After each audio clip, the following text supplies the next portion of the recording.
বছর থাকবে? কতদিন রাজত্ব থাকবে?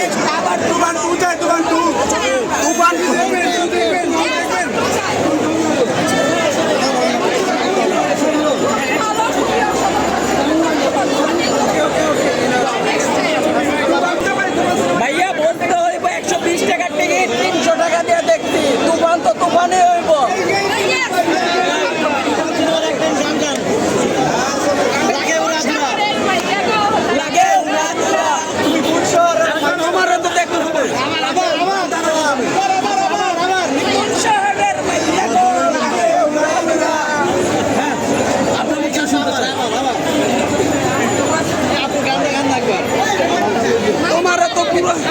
আমরা কিচ্ছু চাই না, আমরা তুফান পার্ট 2 চাই। আগামী রোজারিতে তাদের আইন রক্ষায় শাকিব খান মেগাস্টার শাকিব খানকে নিয়ে তুফান 2 আনে, এটাই আমাদের দাবি। ভয় পাইছি রে।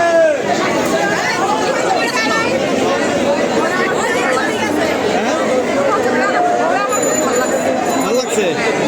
তুফান কোনো প্ল্যান করে না, ও নিজেই একটা প্ল্যান। আচ্ছা, অনেক কিন্তু বলে শাকিব খানের অভিনয় ভালো না, শাকিব খান নাচতে পারে না, শাকিব খানের ভালো ছবি হয় না, সব সময় একই রকম অভিনয় করে। তো আপনারা কি এই ছবিটার মাধ্যমে কীরকম দেখলেন? মানুষ চেষ্টা করে অনেক কিছু সম্ভব, এটা সাকিব প্রমাণ করে দিচ্ছে। যাদের দৃষ্টিভঙ্গি অন্যরকম তারা অন্যরকম ভাবেই দেখবে, তাদের কাছে একই রকম লাগবে। এটাই আমার মনে হয়। শাকিব খানের সিনেমা ছাড়া অন্য সিনেমা দেখবেন এবার ঈদে যেগুলো মুক্তি পেয়েছে, রিভেঞ্জ আর ডার্ক ওয়ার্ল্ড, আরও অন্য অন্য সিনেমা মুক্তি পেয়েছে।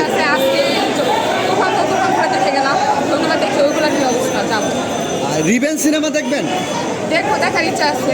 তুফান সিনেমার বাংলাদেশের আচ্ছা, আপনারা কোন জায়গা থেকে যাচ্ছেন দেখতে? আমরা ঢাকা যাত্রাবাড়ি। কতজন আছেন? আমরা আসছি 13 জন আসছি আমরা। 13 জন। হ্যাঁ। আচ্ছা, শাকিব খানের যে ওয়াইফ বুবলি, তার যে সবসময় একটা ফাইট থেকে আমরা জানি ছবিতে, যেমন গত ঈদে দেখলাম দেয়ালে দেশ, আর হচ্ছে রাজকুমার, এই ঈদে হচ্ছে তুফান, সেই সাথে হচ্ছে রিভেঞ্জ। যে